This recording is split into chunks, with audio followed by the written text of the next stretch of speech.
Por La Voz del Derecho estamos transmitiendo desde la facultad. Un espacio hecho por jóvenes para gente joven. Los temas jurídicos desde una perspectiva académica.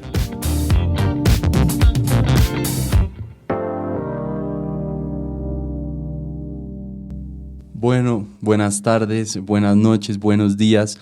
Desde y cuando nos escuchen, esto es La Voz del Derecho, nuestro programa desde la facultad, un programa hecho por jóvenes, para jóvenes y sobre todo para jóvenes que estén estudiando, pero en general para todos los jóvenes posibles. Esta es una radio jurídica fundada por el doctor José Gregorio Hernández y hoy en nuestro episodio, en nuestro programa, hemos decidido hablar del acoso sexual dentro de las facultades principalmente. No vamos a hablar de otros tipos de acoso, como lo pueden ser el acoso laboral o el acoso escolar, sino nos vamos a concentrar en el acoso sexual, sobre todo dentro de las facultades de Derecho, pero también hoy contamos con Juliana Navarro, que es una estudiante de 9º semestre de Psicología de la Javeriana,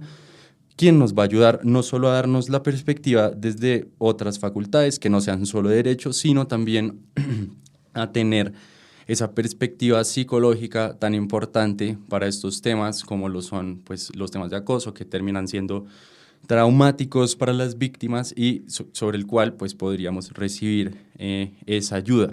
También nos acompaña Juliana Navarro,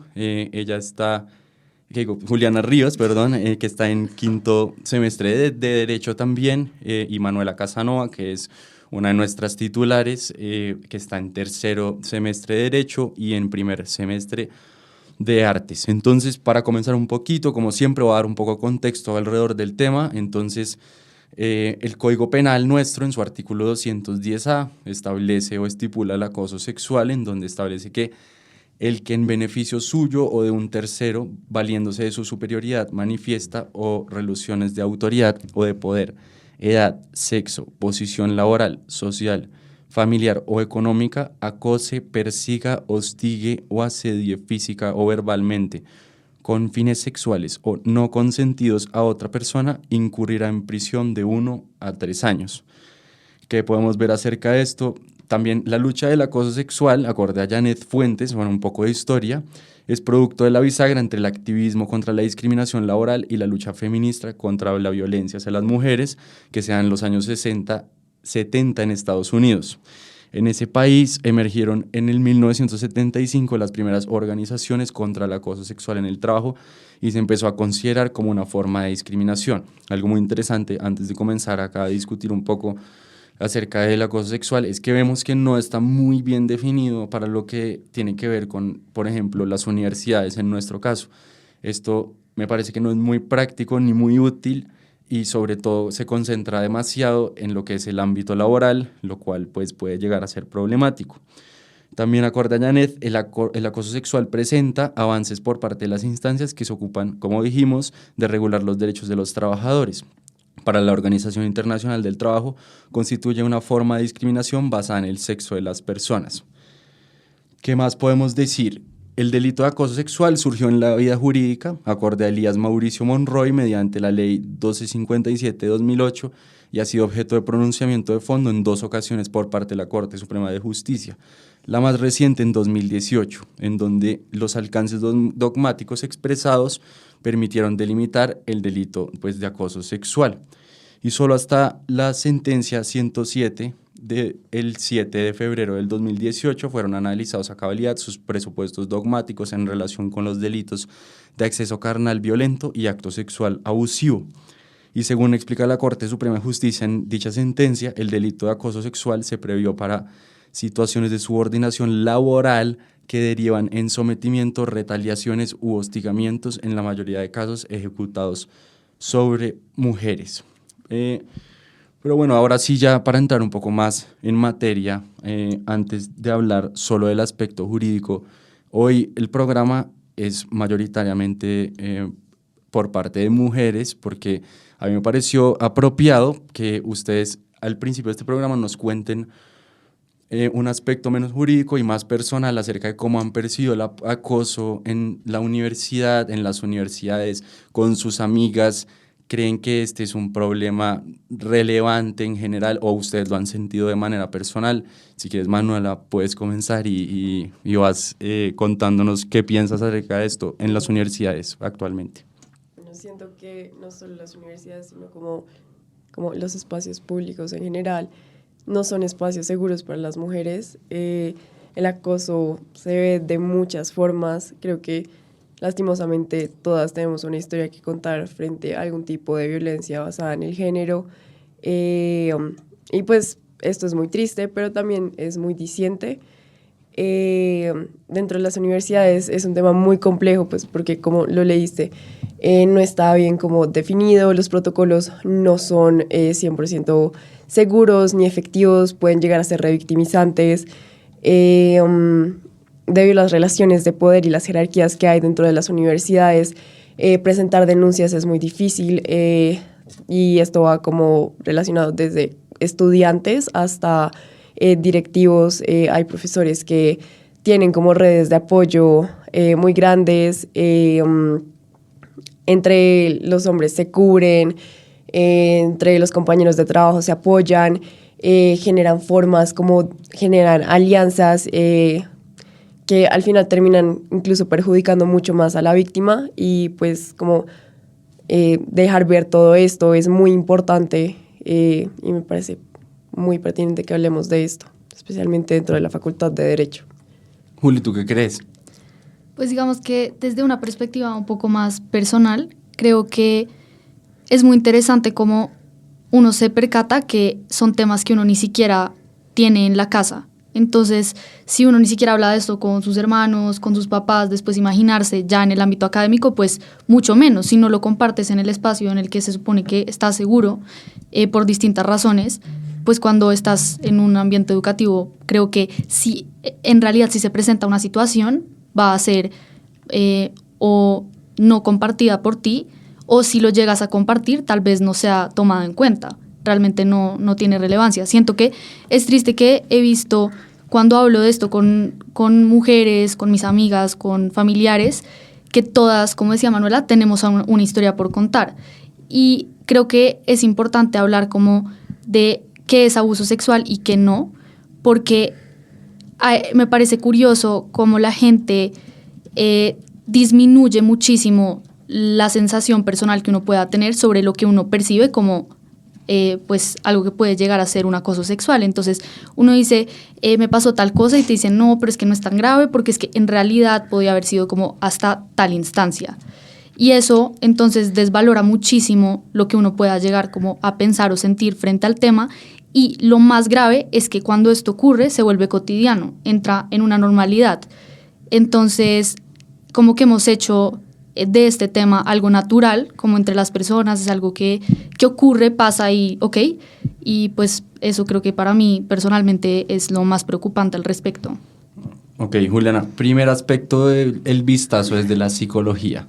Bueno, pues realmente siento que voy a entrar mucho como en el estereotipo de que el psicólogo siempre responde depende, pero siento que de verdad, o sea, es una palabra que tiene mucho poder, porque es que cada persona tiene una vida diferente, única, cada persona es un mundo, y cada persona vive este tipo de conductas de una forma diferente. Entonces, claro, entra la perspectiva de quienes piensan, no, te dijo tal comentario, te hizo tal cosa, lo que tú estabas diciendo, eso no es nada, no pasa nada, pero tú no sabes cómo le esté afectando ese comentario a esta persona que recibe el comentario, que además, o sea, si estamos hablando de acoso, no es deseado el comentario, ¿no? Claro. O sea, también entra también las intenciones y la manera en la que uno recibe el comentario, porque depende también quién te lo dé. Entonces, si te lo da tu novio y están en una buena situación, están en un contexto en el que te sientes segura, que te diga, estás muy linda, no te va a generar lo mismo a que si vas por la calle y cualquier tipo por la calle te diga el mismo comentario o un comentario parecido, porque no estás en un lugar seguro, no estás en un contexto en el que te sientes segura, no es una persona con quien te sientes segura. Bueno, acá yo quería hablar un poco sobre dos cosas que ustedes han dicho. La primera es acerca de los protocolos universitarios para afrontar este tipo de situaciones, en donde el Centro de Estudios de Derecho, Justicia y Sociedad publicó una investigación que muestra el poco avance en la implementación de esos protocolos que permiten prevenir o abordar denuncias de la comunicación educativa. Según de Justicia, de 44 universidades colombianas, 28 de educación superior, 28 no cuentan con ningún tipo de protocolo para abordar el acoso sexual, mientras que 17 han inaugurado protocolos que abordarán las violencias basadas en género. Y observando eso, desde su experiencia personal, les quisiera preguntar, ¿creen que es clara la definición de acoso dentro de las instituciones educativas?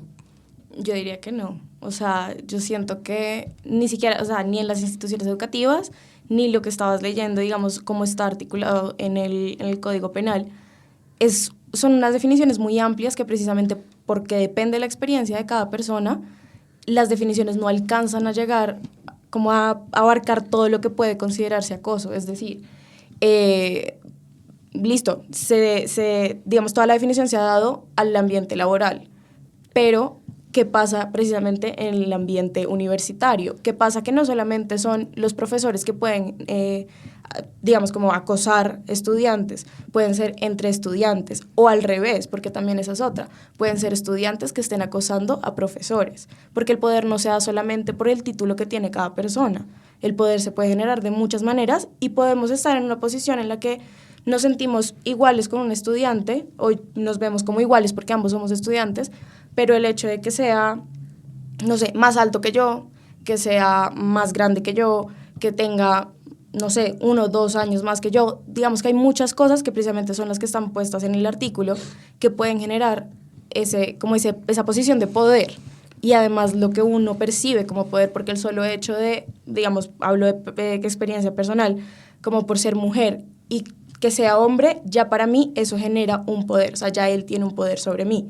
No estoy diciendo que el acoso sea solamente por parte de los hombres hacia las mujeres, pero digamos que son muchas cosas que pueden generar ese poder y eso no está aclarado y no se está teniendo en cuenta realmente en las universidades, por lo que tú estabas diciendo de que se normaliza, o sea, está muy normalizado en las conductas de todo el mundo, hasta en las mismas conductas de uno como mujer, porque uno sabe que la mayoría de las víctimas son mujeres, pero aún así uno se enfrenta a ciertas circunstancias, ciertas acciones, comportamientos a los que uno simplemente responde como, ay, bueno, pero no me pasó nada. O sea, ¿y ustedes creen que conocen alguna cosa que le hayan hecho a un hombre? Sí. Sí. ¿Y lo han denunciado públicamente? Sí, creo que es un tema muy complicado también, que vale también la pena resaltarlo en este momento, y es que, como bien decía Juliana, el acoso no se da solo contra las mujeres y niñas, puede ser en verdad contra un hombre, contra un niño, contra una niña, contra una mujer, profesor, estudiante, o sea, se puede dar entre las diferentes relaciones interpersonales que existan hacia cualquier lado. Y eso es algo importante de mencionar porque si bien las mujeres tal vez en estadísticas somos las que más hemos sufrido con este tema y al respecto, sí existen también pues los hombres que han sido vulnerados y puede ser hasta más grave en el sentido de que cuando un hombre ha sido ha sido acosado bien por otro hombre o una mujer o quién sabe, tal vez es hasta más difícil abarcar el tema porque pues como hombre, de lo que pues mi experiencia personal he vivido, no saben cómo entrar al tema, es como cómo dejé que esto me pasara a mí, o sea... Yo creo que hay un tema mucho más grueso que el acoso solo sexual, y es que hoy en día, por la misma libertad de expresión, que es un tema que nosotros tratamos varias veces acá, Sí.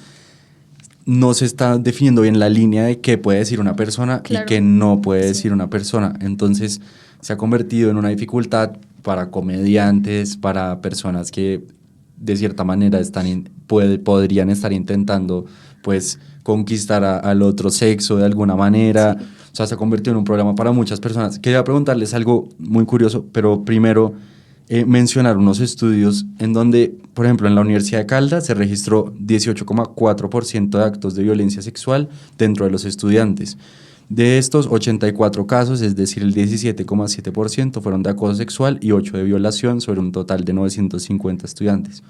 La Universidad de Manizales, en encuesta realizada a 205 estudiantes de ambos sexos, arrojó que el 6,8% de los encuestados había sido acosados sexualmente. No encontraron diferencias significativas por sexo. La Universidad Nacional encontró que de 1.602 estudiantes mujeres encuestadas, el 54% fue víctima de algún tipo de violencia sexual dentro de la universidad.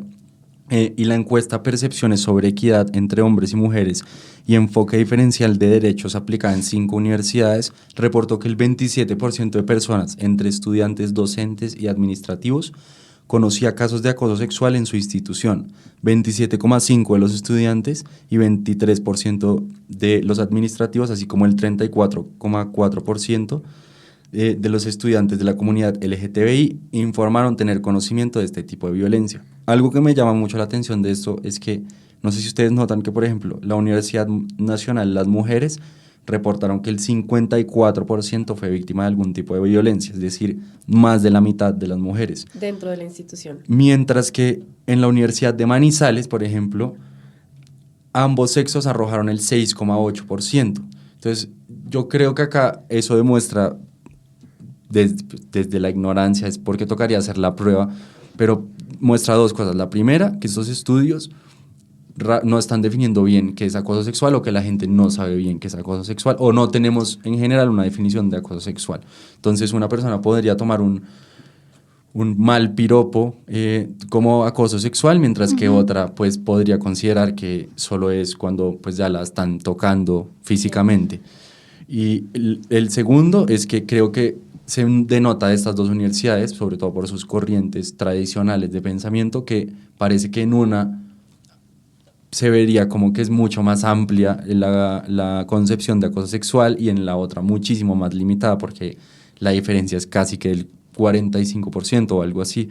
Entonces, no sé qué piensan ustedes acerca de eso y acerca de la dificultad de afrontar pues, el mismo acoso sexual sin tener tan claro qué es. Sí, yo creo que es muy difícil. Por ejemplo, muchas veces, yo creo que hasta ahora, y creo que lo hemos visto todas, como que últimamente han salido muchas denuncias públicas y que vienen desde hace mucho tiempo, y es por eso mismo que muchas veces no sabían que lo que les habían hecho era un tipo de violencia, o también es difícil como asumir desde como una posición como, wow, me hicieron esto, y como, sí, como realizar, darse cuenta de que eso pasó es también muy difícil.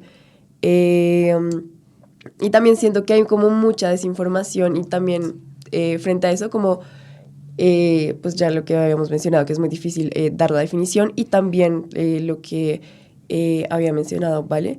Juli, perdón. Frente a que muchas conductas se normalizan. Entonces, por ejemplo, lo que decías, un mal piropo puede verse normalizado.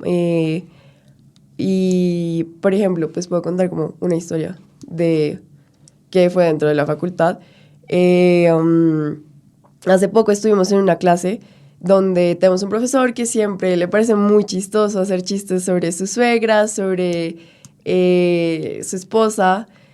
Y pues una vez nos dijo como que hiciéramos una retroalimentación de la clase. Una compañera le escribió como, usted hace chistes machistas. Lo que el profesor hizo fue, en vez de decir como, perdón, lo siento, o voy a reflexionar, fue justificar lo que decía, decir como, no, es que yo no soy machista, yo solamente pues estoy haciendo un chiste y no es con la intención de ofender ni nada, pero sabes como que el hecho de no querer aceptar que lo que estás haciendo está mal y seguir normalizando todo este tipo de conductas, llegar al salón donde todos los hombres se ríen de este tipo de chistes machistas, pues ya dice mucho, habla de lo mucho que como sociedad, como grupo tenemos que mejorar y empezar a dejar de validar todas estas violencias y hacer algo al respecto y cómo cambiar desde nuestra posición. Acerca de los casos que estaba hablando Manuela, hay un artículo de Pulso que habla de que las redes sociales, hablando ya del caso más puntual, por ejemplo el de Marymount, que no sé si lo conocen, entonces las redes sociales y algunos medios de comunicación convirtieron en tendencia las denuncias de varias exalumnas del Colegio Marymount de Bogotá en contra del profesor de Educación Física Mauricio Zambrano, a quien señalaron de haberlas acosado y abusado sexualmente. Y en el artículo dice que por tratarse de una de las instituciones en donde estudian las hijas de familias de estratos altos, el hecho se convirtió en noticia nacional. Y el caso permitió visibilizar otras denuncias que se vienen realizando en otras instituciones educativas públicas y privadas, como el presunto abuso del cual habría sido víctima una menor de edad por parte del exprofesor de matemáticas Leonardo Ramírez Herrera en el Colegio Colsubsidio Ciudadela, en el cual ha tenido avances judiciales. Y el abusador fue capturado el 25 de febrero e imputado por el delito de actos sexuales en menor de 14 años. Pero lo más importante de esto es que estos casos revelaron un problema mayor que, acorde a Noticias Caracol, cerca de 900 estudiantes han denunciado a profesores por abuso sexual en colegios de toda Colombia. Son 684 casos de otras regiones y 158 corresponden a Bogotá. Entonces vemos que hay como una cascada de estas situaciones y sobre todo del querer manifestarse alrededor de estas situaciones. Y acerca de eso quisiera preguntarle un poco a Juliana acerca de cuál crees que es la mayor dificultad cuando la persona va a confesar que le ha ocurrido un evento así. ¿Tú qué puedes decir de tus experiencias ya que has tratado pacientes y demás? El miedo, o sea, yo siento que la mayor, pues aparte de la desinformación, porque de verdad la desinformación es muy grande y cuando uno se da cuenta de ciertas cosas que se consideran violencia sexual, no tiene que ser solamente acoso, uno ahí es que cae en cuenta como, miércoles, puedo ser víctima, o sea, creo que soy víctima. Pero el miedo es una cosa que mueve, o sea, y sea hombre, sea mujer, sea niño, niña, adolescente, quien sea, el miedo al que dirán, el miedo al que me va a pasar, el miedo a las consecuencias que se pueden desencadenar de lo que uno haga, de lo que uno diga, son muy grandes. Y siento que esa es la base precisamente del acoso. O sea, el acoso, si lo estamos entendiendo como no tocamientos, no cosas, digamos, como físicas, sino que pueden ser palabras o, no sé, acercarse mucho a una persona como constantemente. O sea, lo que uno se imagina como acoso sin llegar a ser actos sexuales o accesos, uno no sabe, precisamente por esa posición de poder que tienen, digamos, los agresores, es que uno no sabe si puedo decir, si no puedo decir, qué me van a decir, me van a validar, no me van a validar.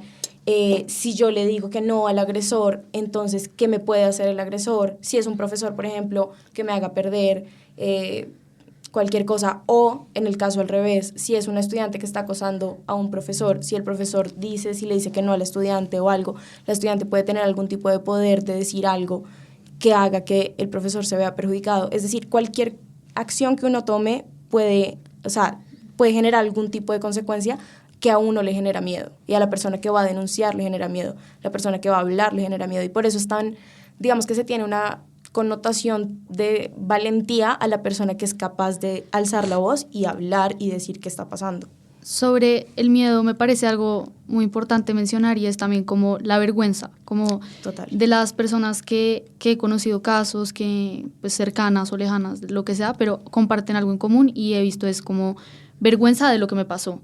Y eso creo que termina potencializando el sentimiento de soledad, de no puedo compartir esto con nadie, no sé si lo hago, si voy a recibir una validación, cuáles pueden ser las consecuencias que esto va a traer para mi vida, pero también creo que en un nivel personal termina teniendo consecuencias muy severas, como por ejemplo, pues también de nuevo como de eso que he oído y he compartido como con algunas personas que han contado sus historias, empieza a haber como una sensación hacia uno mismo como de rechazo y creo que si uno mismo termina como rechazándose por eso que a uno le hacen que ni siquiera es culpa de uno, ¿cómo vas a terminar exponiéndote al mundo exterior? Y sobre eso quería volver un poco a los protocolos porque creo que tiene mucho que ver ese punto como con la educación, de entender desde el colegio hasta el momento en el que nos encontramos en nuestras vidas, que es la universidad. De pronto, no sé si una capacitación nos sabría cuál es la forma como buena desde una perspectiva psicológica para abordar el tema, pero sí de entender realmente qué es el acoso sexual para poder, a partir de eso, realmente entender los protocolos que existen. A partir de esas noticias como la del Marymount, yo, por ejemplo, no tenía ni idea ni conocimiento de que existe una ley, si mal no recuerdo, creo que se llama como la ley Mateo, una cosa así, que establece un protocolo de acción cuando se denuncia un tipo de estos actos dentro de una institución educativa, y yo no tenía ni idea que eso existía. Entonces decía, uno cómo va a aplicar algo que ni siquiera sabe que, o sea, tú si eres víctima, ¿cómo vas a denunciar sin saber que realmente sí existen ayudas a las que puedes acudir? Y la institución también creo, pues en las instituciones generalmente creo que desconocen este tipo de protocolos que existen, y eso es muy grave, porque entonces si la misma institución no sabe cómo aplicarla, ¿cómo te va a ayudar? Y bajo qué criterio saben si se puede o no aplicar, porque vuelve y entra el que es el acoso sexual. Total, y además, no sé si conocen, en Estados Unidos, por ejemplo, este tema ha llegado a que inclusive las universidades, por la gran cantidad de casos que tienen y por lo que están tan involucradas en los mismos casos, pues ha llegado el momento en donde casi que se terminan volviendo como una policía de estos casos, y las políticas que ellos rigen, como el tema de que ha surgido la idea de que si uno no dice que sí, entonces no está accediendo a ese tema. Y yo quería preguntarles a ustedes, por ejemplo, ¿no creen que políticas así, en donde ya se empieza a convertir algo natural de cierta manera, como es pues el amor o las demostraciones de afección, también en un campo muy racional, y entonces también se empieza a volver difícil para los hombres saber qué hacer? No acá tanto en Colombia, pero pensándolo más allá, en donde uno tiene que decir que sí les parece algo así natural o qué piensan al respecto. Pues yo creo que puede mucho tener que ver como con una palabra como que últimamente se usa mucho, pero en verdad es como el empoderamiento, de que las mujeres se permitan decir con qué y que no están de acuerdo. Entonces creo que esa pregunta que es como un hombre, ¿cómo sabe? O sea, se vuelve algo como muy mecánico ya, como muy estructurado, como hasta dónde puedo llegar. Yo creo que también nosotras como mujeres sí tenemos una responsabilidad en decir a qué consiento y a qué no consiento. Sí. Entonces, si estoy de acuerdo con esto, no estoy de acuerdo con esto. Y pues las personas, nosotros no somos adivinos, entonces si a uno no le dicen como, oye, no me siento cómodo con esto, pues, o sea, de pronto uno puede que sea una situación de abuso, pero porque de pronto, en verdad, ¿qué tal que en serio sí sea una situación hipotética con tu pareja y pues tu pareja cree que está perfecto y tú no dices nada y luego dices, me abusaron? Pero si tú de pronto dices como, oye, no, y el man, qué pena, en verdad no tenía ni idea, las cosas pueden cambiar. Entonces creo que sí tenemos como un deber también de hacernos escuchar y de compartir como nuestra voluntad. Sí, yo creo que ahí la comunicación es clave, o sea, Exacto. Independiente del tipo de relación que haya, cualquier interacción, la base de las interacciones son la comunicación. Sí. Y si uno no habla, la otra persona no lee mentes. La cosa también es que, claro, uno puede que no diga sí y tampoco diga no, pero también el lenguaje corporal da señales. Entonces, si una persona, no sé, está poniendo resistencia, pone los brazos, se siente tensa, se siente la fuerza, eso ya es una seña de que no está cómoda. Ahí es donde entraría la comunicación a decir como, ¿estás bien? ¿Te parece? ¿No te parece? O, ¿qué pasa? Cosa que uno pueda decir sí, no. O sea, como que siento que lo que está diciendo Juliana tiene mucho sentido, porque es que no es solamente de que, como no dije sí, lo que tú estabas diciendo, como no dije sí, entonces ya tiene que alejarse y lo que sea, porque va más allá de eso, porque la gente no lee mentes. Y una pregunta de sí o no para las tres. ¿Estarían de acuerdo con castigar igual de severamente a una mujer que acusa falsamente a un hombre de acoso que al hombre que ejerce el acoso? ¿Solo es de sí o no? Solo sí o no. No. No. Ok. Bueno, ahora voy a tratar unos temas un poco ya más, por decirlo, experimentales, pero todavía tienen que ver con el acoso. Y el primero que me parece muy interesante y es, ¿qué piensan de la gente que estéticamente no es, pues, según las reglas de la sociedad, bonita, y la gente que no? ¿Creen que eso influye en el acoso? Es decir, un hombre que es muy lindo o muy churro, yo siento de cierta manera que a él puede que se le acuse menos de acoso que una persona que puede ser pues fea según la sociedad. ¿Ustedes creen que eso eso está siendo observado como debería serlo? ¿O creen que los feos como sujetos de protección constitucional literalmente están siendo, pues, no los están observando? Porque yo realmente creo que no es lo mismo una persona fea que ejerza ciertas actitudes sobre otra que una persona linda en la actualidad, pero no sé ustedes qué piensen. Yo creo que, o sea, siendo que pues por algo son sujetos como de protección especial, pero sin embargo, el consentimiento es muy importante e independientemente de que una persona sea linda o no linda, va a haber un tipo de acoso. Yo me he sentido acosada por manes que en otras situaciones cualquier persona diría como, ay, es muy churro, y es más, como que muchas veces se normaliza y tus amigas te dicen como, wow, increíble, solamente porque es churro, pero en realidad es muy incómodo.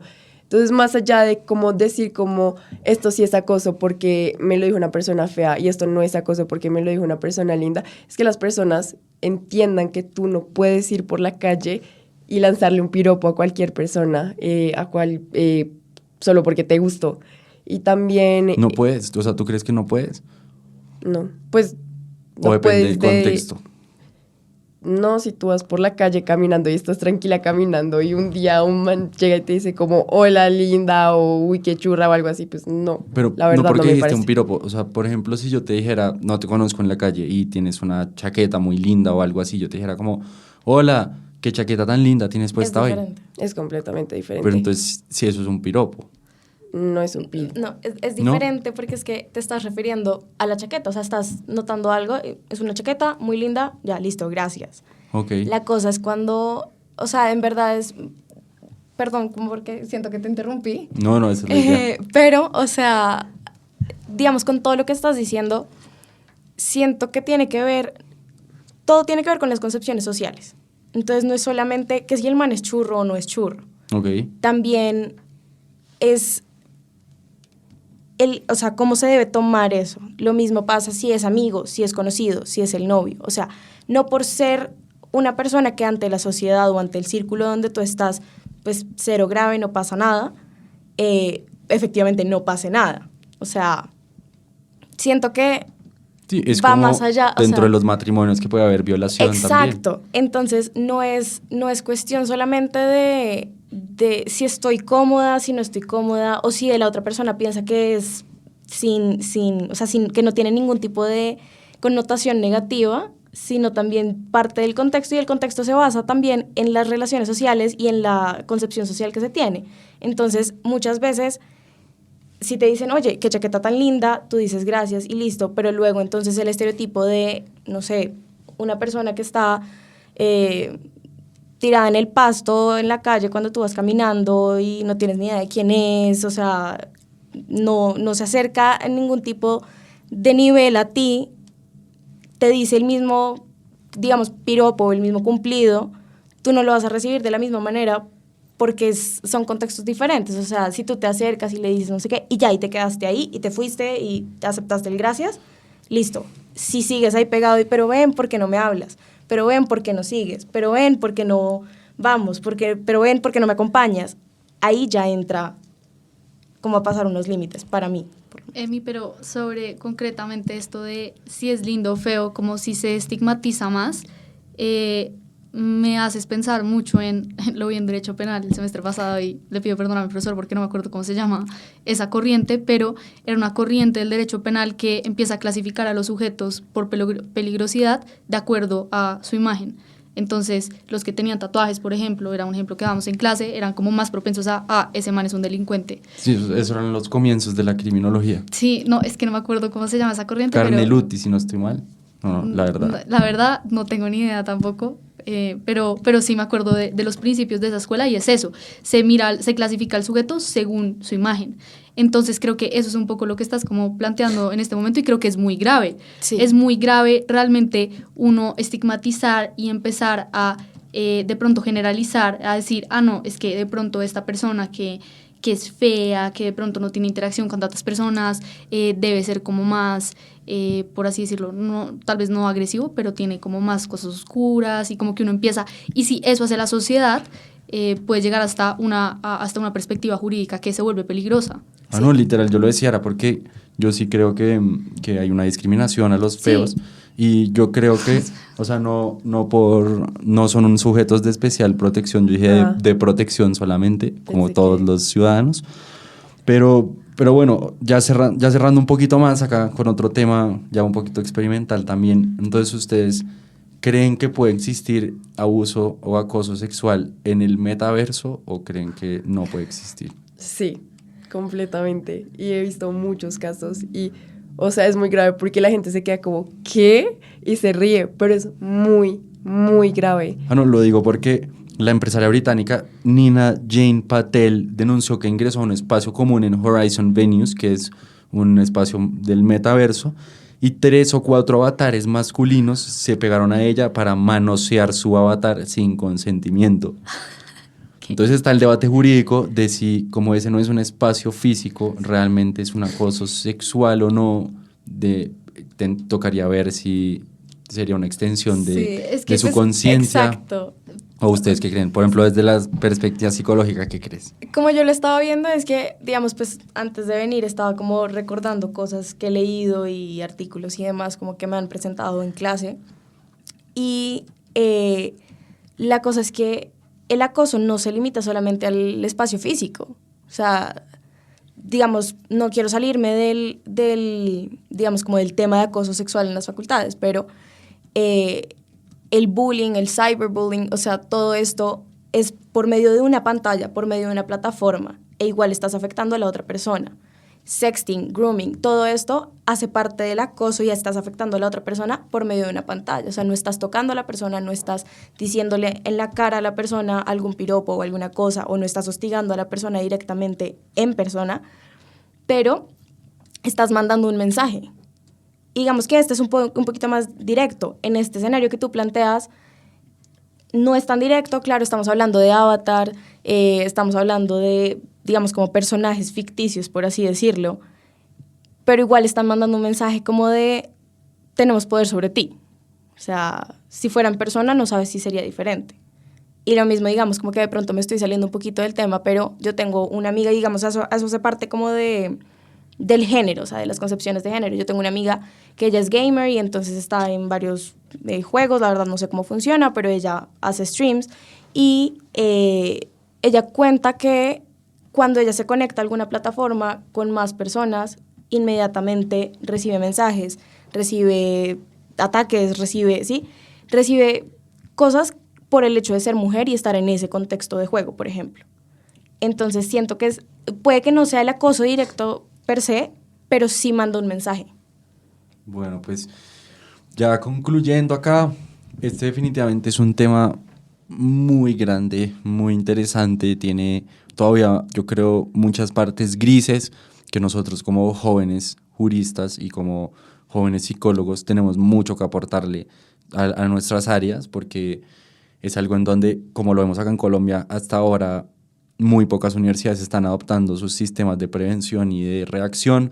Entonces, no es como si no pudiéramos contribuir al tema, al contrario, entre más contribuyamos, yo creo que más podríamos tomar un camino hacia lo que es correcto y además creo que podríamos tomar un camino inclusive innovador en comparación al resto del mundo, en donde podamos generar ciertas conexiones entre jóvenes, en donde hablar con un extraño tampoco sea algo extrañísimo y que se convierta toda nuestra interacción a través de pues, las redes sociales, que también para mí es algo un poco distopiano, no poder saludar a alguien en la calle o conocer a gente en general, como lo hemos hecho en toda la historia de la humanidad, porque definitivamente mostraría demasiada disrupción por parte de la tecnología, pero en general creo que hemos hecho una discusión que ha abarcado varios temas, queda mucho por hablar.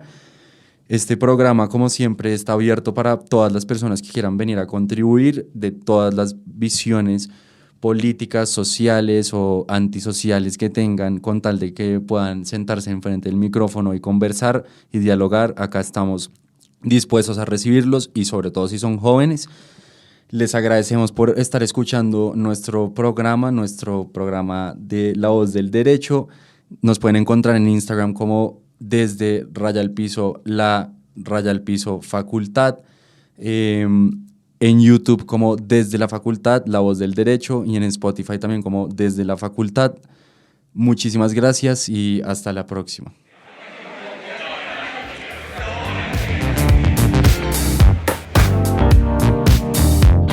En La Voz del Derecho hemos transmitido Desde la Facultad.